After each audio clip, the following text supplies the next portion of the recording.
Hai guys, perkenalkan nama saya Tasya Dwi Amanda, NPM 1971 Di sini saya akan nge-review matkul naskah digital. Naskah digital tidak hanya berbicara mengenai bagaimana membuat konten naskah, produk marketing ataupun produk promosi yang kemudian dipublikasi. Seorang content creator digital juga dituntut memiliki kemampuan dalam membuat berbagai naskah yang kemudian diterjemahkan dalam berbagai gambar visual. Biografi merupakan salah satu media bagi para content creator dalam mengasah bakat keterampilannya.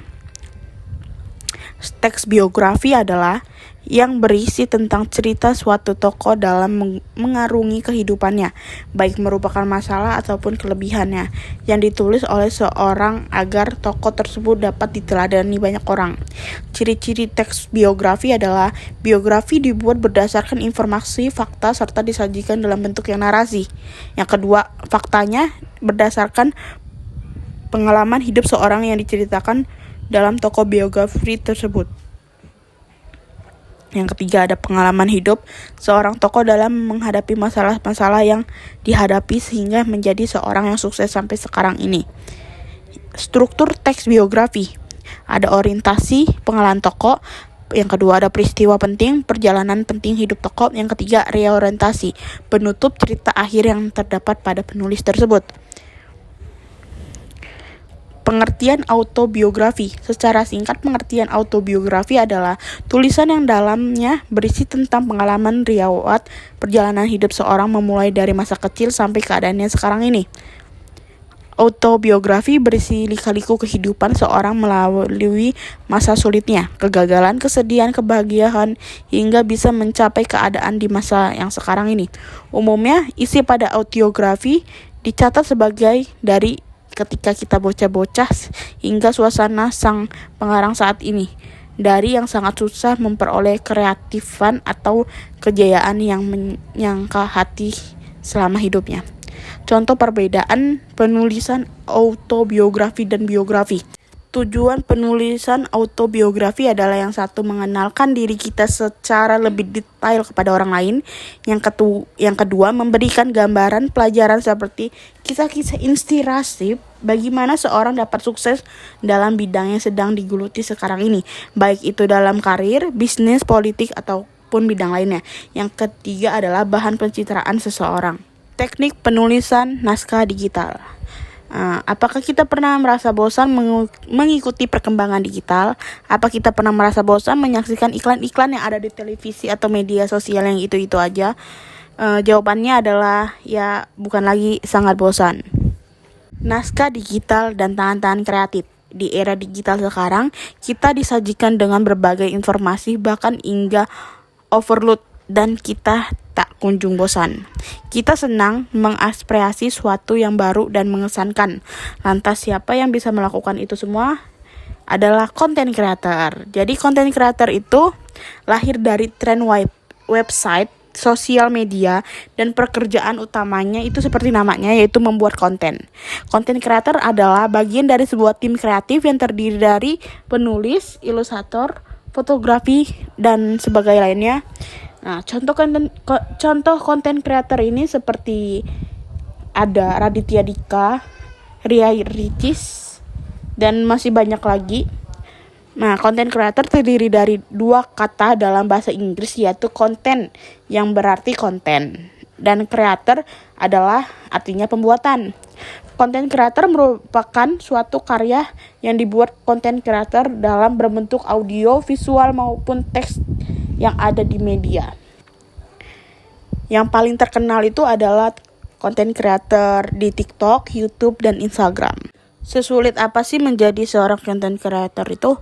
Kita bisa memulainya dengan membuat blog pribadi dan membagikan pikiran atau ide kita, perasaan kita yang ada di dunia ini. Kita juga bisa mengirimkan tulisan-tulisan atau artikel kita, video-video kita ke situs atau internet aplikasi yang lainnya. Forum-forum internet bertebaran sudah siap untuk menampung konten-konten kita. Intinya jangan hanya mengambil bahan saja. Jadi kita harus bisa membuatnya juga. Content creator, menjadi content creator itu sangat mungkin tidak hanya sebatas hobi, tetapi bisa menjadi profesi.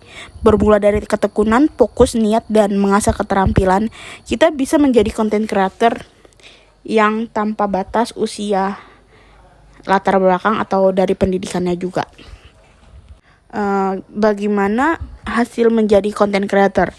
Sebenarnya jadi content creator itu penghasilnya itu bisa dibilang lebih dari pegawai kantoran yang lainnya, tergantung konten apa yang dibuat dan seberapa banyak juga yang ditonton sama viewers kita. Tugas konten kreator adalah mengumpulkan ide, data, melakukan riset, serta membuat konsep untuk menghasilkan suatu konten. Menghasilkan konten yang sesuai dengan identitas atau branding yang diinginkan, berusaha memenuhi tujuan yang disepakati oleh konten, misalnya tujuan promosi atau edukasi atau hanya memberi informasi. Pekerjaan yang lagi happening. Content creator, content writer, dan copywriting. Guys, sebenarnya ketiga pekerjaan ini merupakan pekerjaan di mana orang-orang akan membuat konten-konten baik berupa tulisan maupun gambar. Tujuan dari pembuatan konten ini misalnya untuk menghibur masyarakat, mengajak atau menghimbau masyarakat mengiklankan suatu produk kepada masyarakat.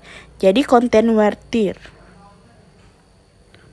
merupakan penulis profesional yang dimana tulisan tersebut akan dipublish di internet. Content writer ini sedang hits dengan banyak dicari oleh banyak perusahaan. Yang pertama itu kemampuan dalam menulisnya itu harus bagus. Yang kedua harus mengetahui apa yang disenangi pembaca. Yang ketiga kemampuan riset dalam mengolah data. Para perusahaan meng-hire pekerjaan ini dengan tujuan konten-konten yang berkualitas dengan harapan pembaca artikel tersebut sangat menyukainya. Para content creator ini memiliki tanggung jawab yang paling utama yaitu meningkatkan jumlah pengguna website dan menulis konten artikel yang menarik. Content creator memiliki pekerjaan yang lebih luas dibandingkan content writers. Content creator telah dibahas pada bab sebelumnya ya. Copywriter memiliki job yang hampir sama dengan content writer. Keduanya sama sangat bekerja pada bidang menulis. Yang membedakan adalah tujuan dasarnya.